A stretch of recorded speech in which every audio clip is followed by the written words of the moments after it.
Allez, tout de suite les audiences d'hier soir avec vous, Maxime. C'était la guerre des séries hier soir. Hein. Absolument, et c'est TF1 qui remporte la bataille avec le lancement de sa nouvelle série, sa mini-série événement Le Secret d'Élise, avec Benabar et Bruno Salomon. Très beau score, 6 900 000 curieux au rendez-vous et 26,7% de part d'audience, avec un premier épisode à plus de 7 millions. Ça prouve encore que la fiction française cartonne à la télé. Deuxième place pour une autre série, c'est la série de France 2 avec le lancement de Trapped, plus de 5 millions de téléspectateurs et 18,5% de part d'audience. Et donc dans le reste des chaînes, M6 est troisième avec un nouveau numéro de Top Chef avec le retour d'une épreuve culte de l'émission La Boîte Noire. 2 800 000 gourmands et 11,6% de part d'audience, un score en baisse par rapport à la semaine dernière. C'est 400 000 fidèles de moins par rapport à la semaine dernière. Et puis au pied du podium, c'est France 3 avec le documentaire Elisabeth II, la révolution d'une reine, qui proposait un retour sur le règne de la reine d'Angleterre. 1 900 000 téléspectateurs et 6,9% de part d'audience.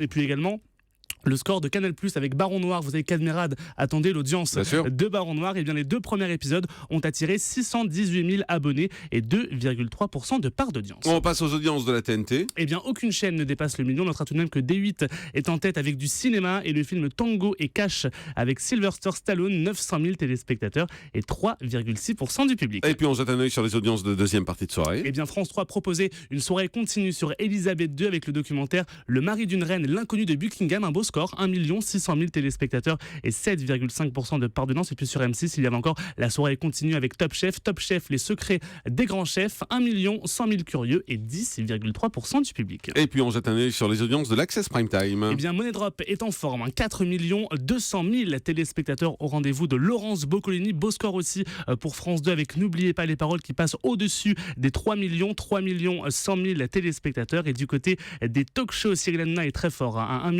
800 000 téléspectateurs. Du côté de France 5 avec C'est à vous, on repasse au-dessus du million de téléspectateurs. Et puis du côté de Canal+, avec Le Grand Journal, on est à 618 000 téléspectateurs. On va également noter le record historique pour Touche pas à mon sport avec Estelle Denis, qui a attiré 476 000 fidèles au rendez-vous. Ah, et ça c'est diffusé à 18h, c'est un peu avant l'Access. Le Prime le plus tweeté, eh bien c'est la série de TF1 Le Secret d'Élise, qui a été le plus commenté. Oui, c'est curieux pour une série. Les deux premiers épisodes ont engendré plus de 35 000 tweets par 16 000 tweetos. C'est donc plus que Top Chef, qui est aussi très commenté sur les réseaux sociaux. Voilà, assez surprenant cette victoire hier du côté des tweets de TF1, victoire également côté audience à plus de 7 millions de téléspectateurs. Vous nous le disiez, on fait une pause et puis dans un instant, on va vous parler de la journée mondiale de l'Internet sans crainte. Est-il possible d'avoir un jour un Internet qui soit pacifié, un Internet sans haine? Ça ressemble un peu à un vœu de Miss France, mais pourtant, on va essayer de voir ce qu'on peut faire. À tout de suite sur Europe.